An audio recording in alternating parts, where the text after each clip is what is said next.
ekhaya la ukhona egameni lika Jesu Kristu, ngabe usebhasini, ngabe usekhaya endlini yakho, ngabe usempetheni wakho, ngabe mhlawumbe ungibukela kuphi la ngibukela khona, egameni lika Jesu Kristu waseNazaretha, ngithi kuyintokothelo enkulu kakhulu kimi ukuthi ngihlalisane nawe egameni lika Jesu Kristu, lo ukuthi le video ifinyelele emehlweni akho lokusho ukuthi uNkulunkulu ufuna wena. Egameni lika Jesu Kristu waseNazaretha, ngumprofeti wakho lo, ngumprofeti ngihlula amadimoni welibandla le Spiritual Life Edit Prophetic Church likhona khona embekelweni. Ngithi la khona ke mbukeli ekhaya egameni lika Jesu Kristu asisikhulumisane kafishane sibonisane sixwayisane ngoba siphila emalangeni lagijima kodwa nginoti yendeka egameni lenkosi, kepha ngathi uNkulunkulu uyayibeka le message enhlitweni nami kuthiwa ngiyindlulise egameni lika Jesu Kristu. Sekukuwe mbukele ekhaya ukuthi uyithatha kanjani, kepha lokufuna ukwazi ukuthi uNkulunkulu angiyindlulise le message le egameni lika Jesu Kristu. Kulamalanga nje uNkulunkulu uvusa unginika imvuselelo about the prophetic egameni lika Jesu Kristu waseNazaretha.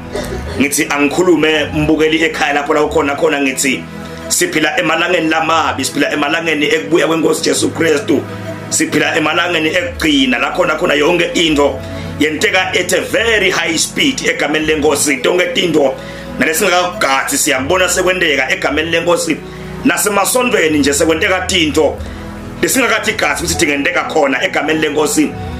Many prophets are rising up outside there egameni lenkosi. uNkulunkulu angikhulumisane nembukele ekhaya egameni lika Jesu Kristu.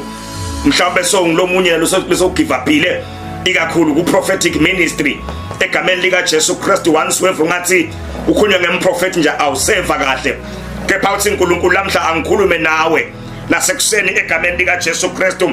I-prophetic is a very important gift. It's a very important ministry egameni lenkosi. Noma i-ministry edingeka kakhulu empilweni yakho egameni lika Jesu Kristu waseNazaretha. Ngithi i-prophetic is very important empilweni yakho. Ungagive up, ungayiyekeli, ungayinyanyi i-prophetic egameni lika Jesu Kristu waseNazaretha, ngoba i-prophetic mhlawumbe ngathi ngulendlela uNkulunkulu la communicate ngayo nebantu bakhe egameni lika Jesu Kristu. Ayikho indlela uNkulunkulu angakhuluma ngayo nebantu bakhe ngephandle kwe-prophetic egameni lenkosi, ngephandle kokuthumela umprofeti egameni lika Jesu Kristu. Ngithi la ukhona ke mbukeli ekhaya ubokwathi ukuthi i-prophetic njengoba ikhona nje, kunebaprofeti behlukene kabili abakhona lapha ngephandle egameni lenkosi.